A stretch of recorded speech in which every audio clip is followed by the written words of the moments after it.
Alô? Oi. Bom dia, amada igreja.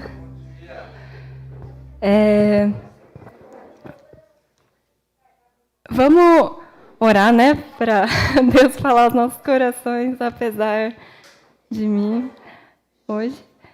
Senhor, eu quero te louvar, papai, por essa manhã. Obrigada, papai, porque o Senhor trouxe a cada um de nós aqui, papai. Nesse prédio que o Senhor nos deu, para que a gente pudesse se reunir e te adorar, papai. Nós queremos hoje ouvir tua voz, queremos nos atentar à tua palavra, que ela fale aos nossos corações profundamente, Deus. O Senhor tem liberdade aqui no nosso meio para fazer aquilo que está no seu coração. Em nome de Jesus, amém. Gente, muito prazer, se eu não conheço alguém. Eu sou a Vitória, eu sou a esposa do Dai, que estava aqui tocando guitarra. E no último mês de julho, a gente fez uma viagem lá para o Malawi, que é sudeste africano. E lá a gente ficou um mesinho.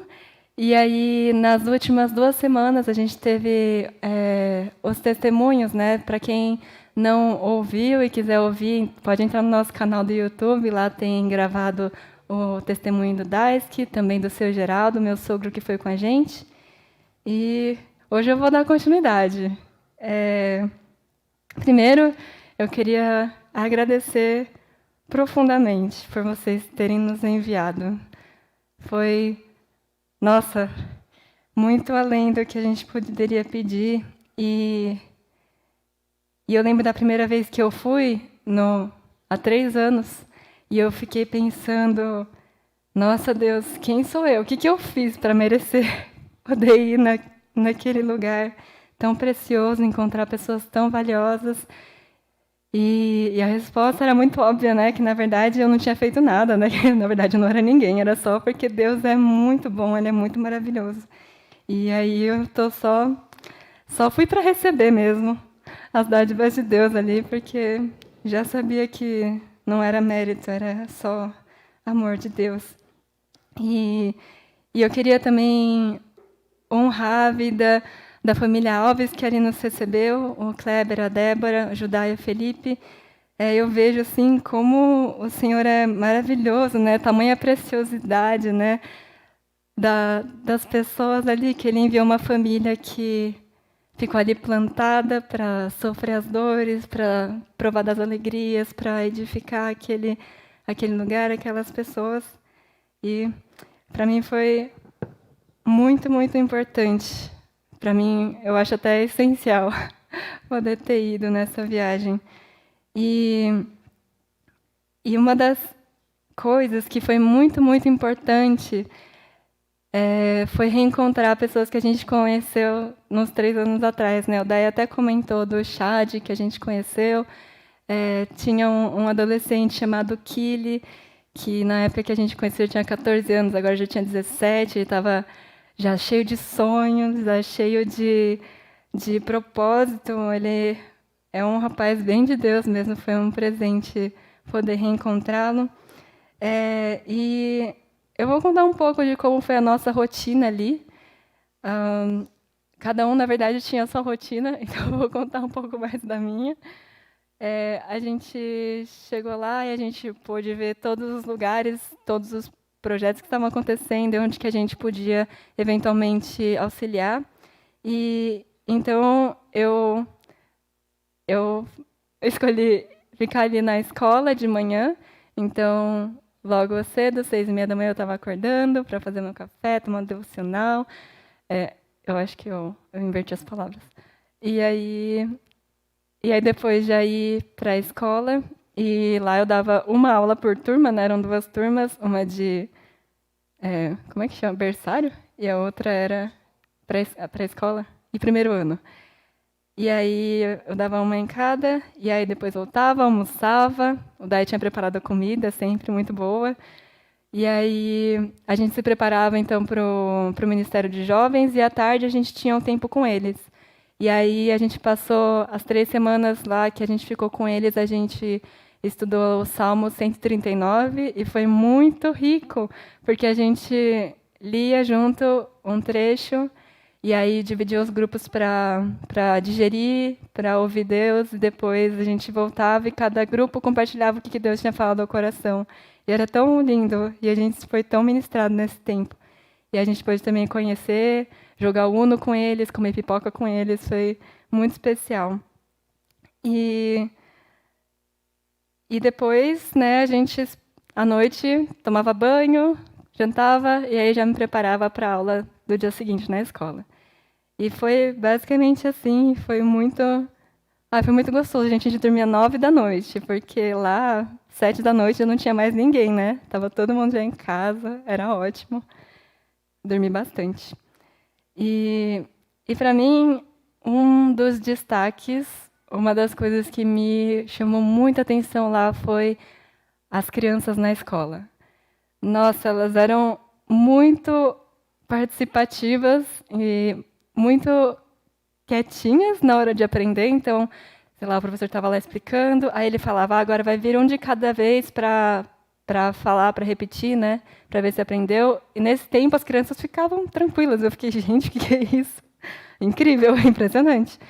E na hora de repetir, né? Agora a gente vai repetir as estações do ano. As crianças gritavam assim o nome de cada estação, então elas estavam muito felizes assim de aprender, foi muito profundo. Mas uma cena que me pegou assim foi quando eles estavam para começar a aula. E aí o professor sugeriu, né? Então vamos agora cantar uma música. E aí eles começaram a cantar uma música que eu e o Day a gente vai cantar agora, na versão brasileira, né? Porque a versão deles a gente não consegue replicar. Meu Deus, era muita energia. É...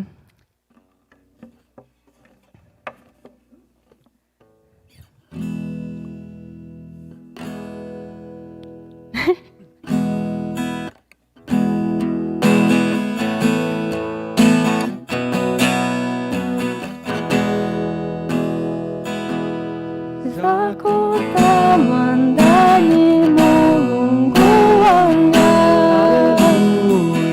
Bizakuta mandani mulunguanga Inumachita Wachita sasikulupa moyoanga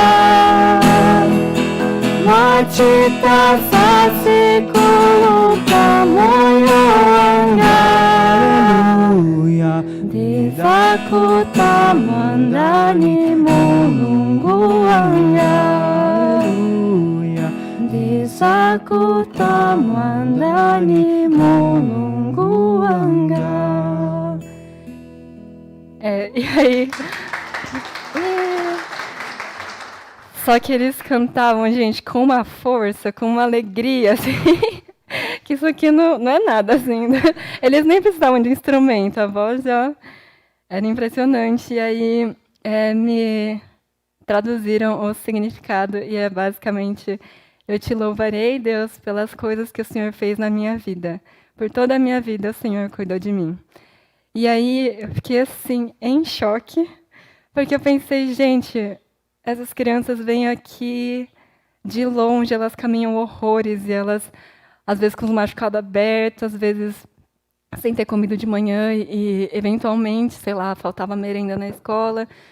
E elas vivendo aquela situação de privação, de dificuldades e cantando aquilo com uma verdade, assim, eu fiquei, meu Deus. E não só eles, né? A gente aprendeu essa música porque ela foi cantada em outros ambientes, né? E a gente ficou muito impressionado, assim, com a forma como Deus era louvado por meio de bocas de pessoas que estavam vivendo situações tão duras. E aí a gente passou a semana ali, na escola, toda semana era assim, e aí pro fim de semana a gente voltava para a cidade, né, na casa do missionário. E durante essa viagem de carro, uma vez o missionário começou a falar de várias histórias ali que ele tinha visto, que ele tinha experimentado ali com as pessoas que ele estava conhecendo. E eram histórias de muita dor, de muito sofrimento. Ele chamava essas pessoas de heróis, pessoas que passaram por tanto e que pastoreavam igrejas e que deram as suas vidas para Jesus intensamente, assim. Uma dessas pessoas, o Day até comentou da outra vez, que é o Chad, né, o nosso parceiro ali de trabalho. Desculpe. ele tem a minha idade, assim, e ele abandonado pelos pais quando criança, escravizado na infância, encontrou a Jesus e a vida dele completamente transformada, ainda com as marcas, né, as limitações de todo o período que ele sofreu, mas entregue 100% ali. E quando a gente chegou na casa do missionário, eu estava meio atordoada, assim. Eu nem falei direito com as pessoas, eu fiquei, nossa, tô meio estranha. Aí eu fui pro quarto para digerir aquilo que eu estava sentindo, que eu não sabia nem o que eu estava sentindo, né? Não sabia nem se era tristeza, se era culpa, se era qualquer coisa. E aí eu só orei assim, eu falei, ó Deus, eu não sei nem o que falar para o Senhor. Só vou ficar aqui na sua presença um pouquinho, porque preciso processar as coisas, que eu nem sei o que são. E ali foi muito interessante que me veio Abacuque 3,17, e eu não sabia que texto que era, né? Eu fui procurar. E aí eu li, mesmo não florescendo a figueira, não havendo uvas nas videiras, mesmo falhando a safra de azeitonas, não havendo produção de alimento nas lavouras, nem ovelhas no curral, nem bois nos estábulos, ainda assim eu exultarei no Senhor e me alegrarei no Deus da minha salvação. E aí eu fiquei ali meditando sobre aquilo e eu pensei,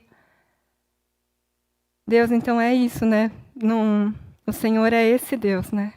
Que as pessoas passam por coisas e a vida marca, mas ainda assim elas exultam no Deus da salvação delas quando elas o encontram. E eu pensei assim, nossa, que lindo que eles estão vivendo isso, né? Que eles estão provando disso. Mas, sinceramente, eu não sei se eu me identifico com essa palavra. Porque eu não sei o que é viver esses sofrimentos que eles vivem. E até uma das pessoas que foi visitar lá a família falou assim, o Malawi parece Brasil há 50 anos atrás, né? Dado as dificuldades de sobreviver, dadas as privações e tudo. E aí eu pensei, mas eu não conhecia o Brasil de 50 anos atrás. Eu sei que tem pessoas aqui nessa igreja que conheceram e que poderiam até agora pegar o microfone e dar para a gente uma aula, né, sobre louvor a Deus em meio ao sofrimento, em meio às dificuldades. Mas eu pensei, eu não sou essa pessoa, né?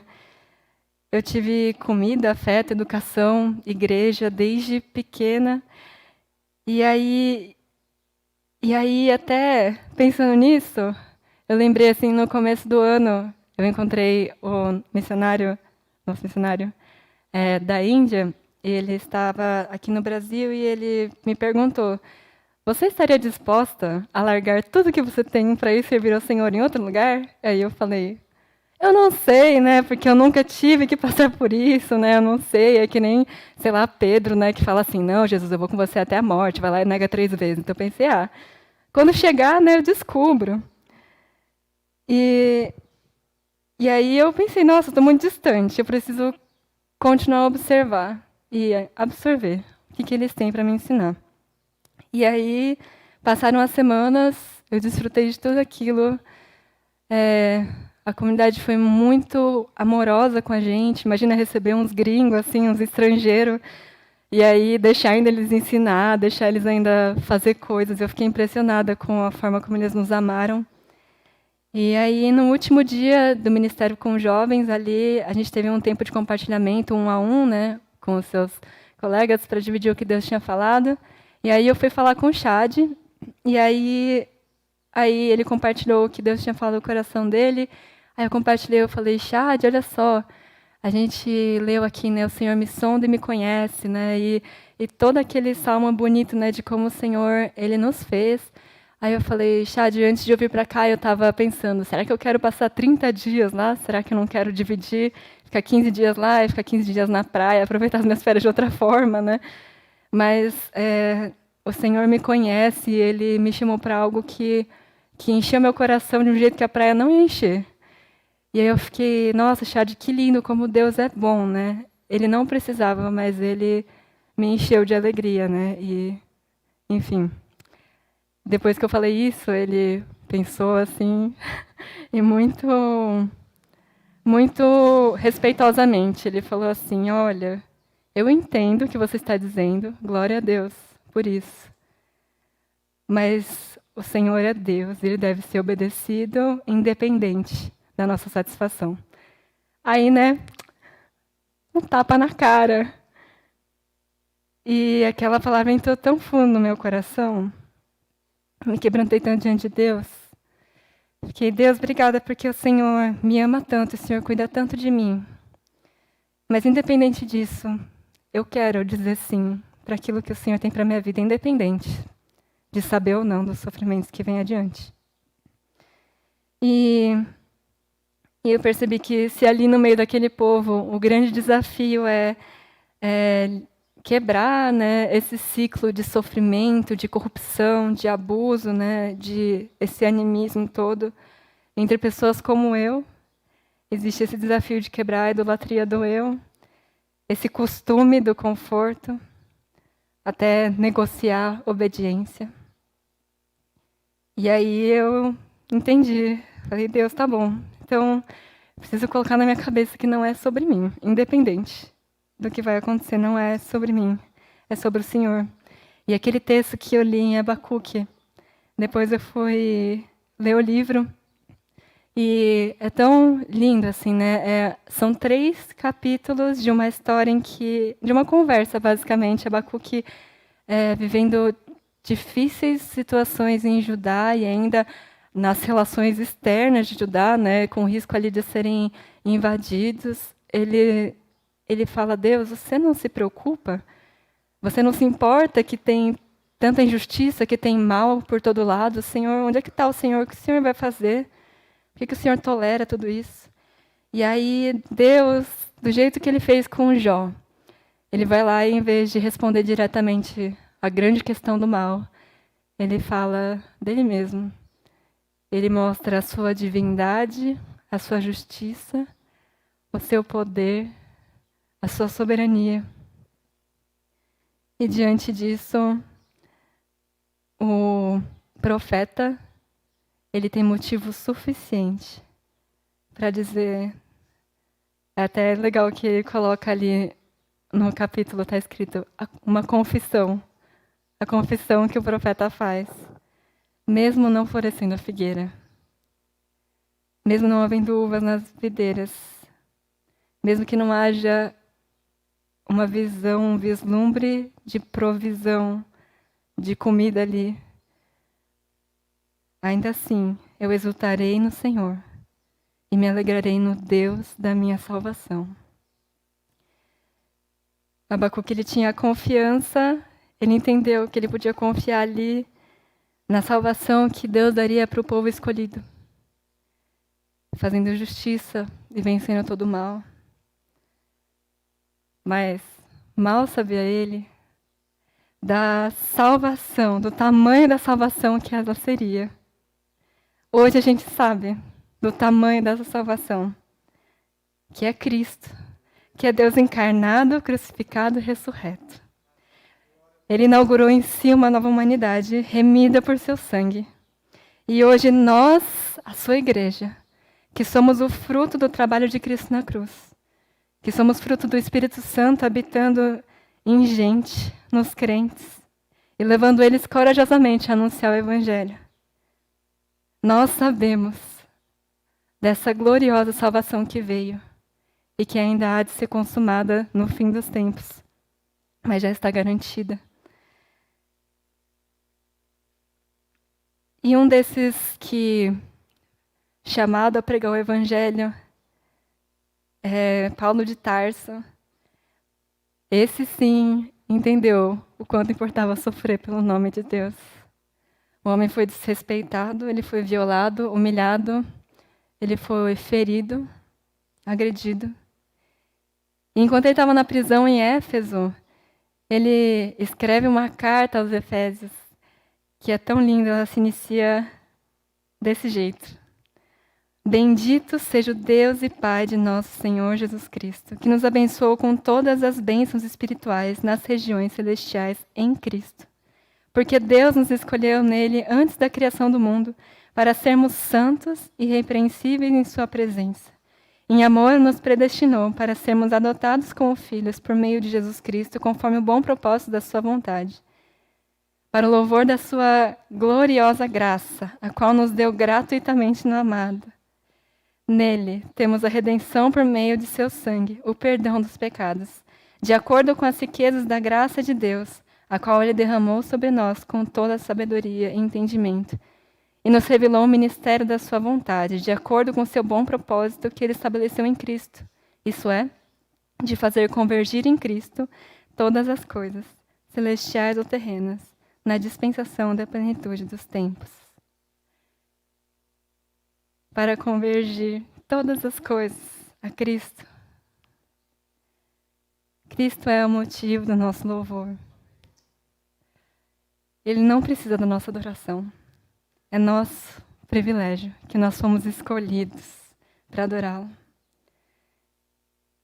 E é isso que João Batista também reconhece quando ele fala a respeito de si, em relação ao seu mestre. Ele fala: a noiva pertence ao noivo. O amigo que presta serviço ao noivo e que o atende e o ouve, enche-se de alegria quando ouve a voz do noivo. Essa é a minha alegria, que agora se completa. É necessário que ele cresça e eu diminua.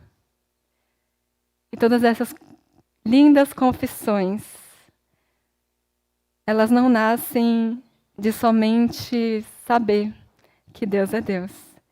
Isso até os demônios sabem, creem e tremem. Esses louvores, eles nascem de pessoas que conheceram a Deus de verdade, que entregaram a sua vida para Ele e têm desfrutado de um relacionamento de intimidade com Ele. E as pessoas abraçaram o pacote todo de servir ao Senhor, ainda que viesse com sofrimentos além do que eles podiam imaginar. Esse louvor, ele é fruto do assombro diante da maravilha que é o nosso Deus. Imagino que muitos de nós podemos, se a gente abrisse aqui um momento de testemunhos, muitos de nós poderíamos vir aqui e falar o quanto a gente teve essa visão de assombro assim, diante de Deus, de se dobrar e chorar e não ter condições de ficar de pé diante do nosso Deus. Tamanho é a sua glória, tamanho é a sua beleza. Isso nos leva a adorá-lo. E eu não digo que a gente deve se alienar quanto aos sofrimentos. Eles são muito reais. E a gente até viu na série de Salmos, né? Como existe espaço para a sinceridade de coração, de um coração que sofre. E a gente vê até em Abacuque como Deus, ele não repreende Abacuque por perguntar as coisas que ele pergunta. A gente tem espaço para colocar os nossos sofrimentos diante de Deus.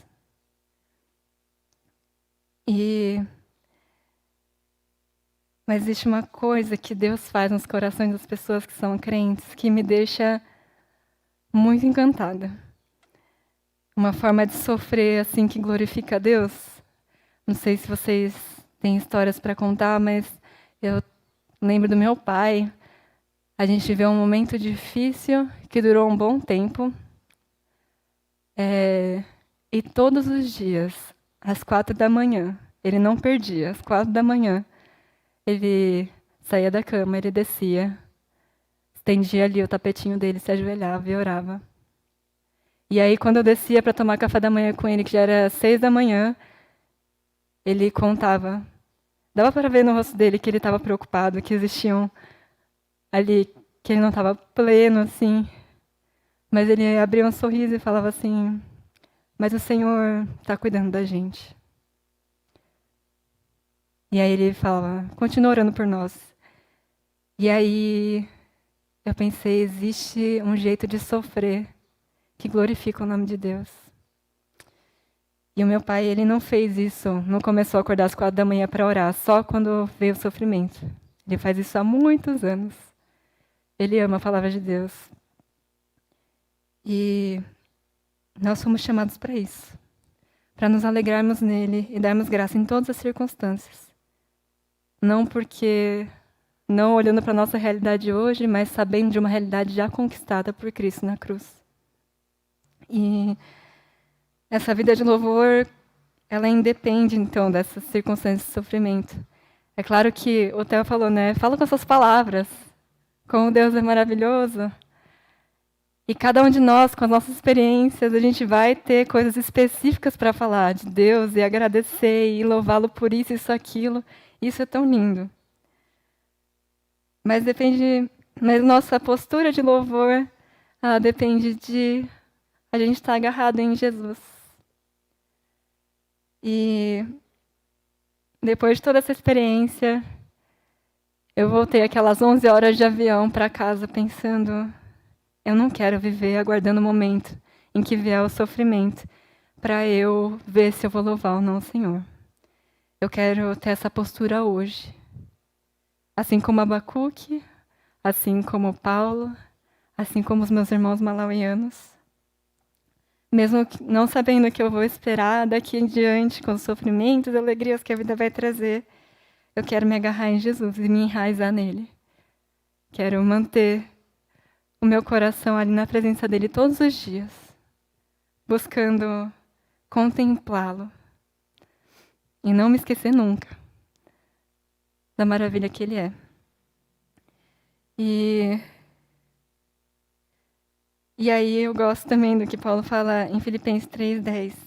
Eu quero conhecer a Cristo, ao poder da sua ressurreição e a participação em seus sofrimentos, tornando-me como ele em sua morte. Vamos nos apaixonar por Jesus. Vamos nos assombrar diante da beleza dele, para que no dia da angústia, nós como igreja, possamos adorá-lo, de forma que o nome dele seja glorificado. Que no dia da angústia a gente possa reconhecer o Deus que nós encontramos todos os dias, até a vinda desse sofrimento, até esse momento de prova. Isso não é fruto nosso, é graça de Deus. Foi Ele que se revelou a nós. Foi Ele que nos deu o Espírito Santo para nos convencer, para nos levar a uma vida de adoração. Então agora, eu vou ler mais uma vez esse trecho.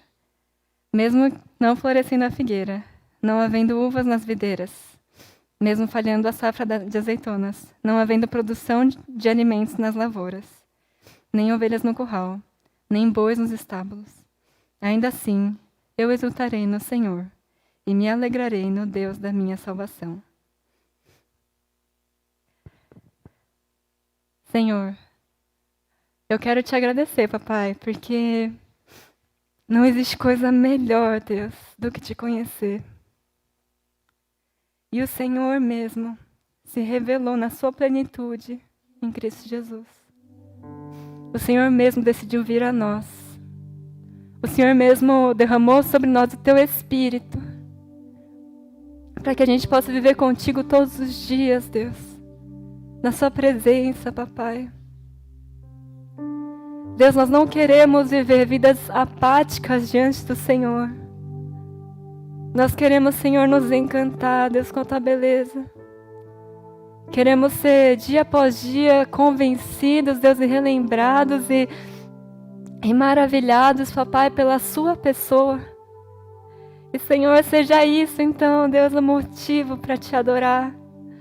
Seja em dias de vitória, de alegria, de paz, Deus, em dias de angústia, em dias de dor.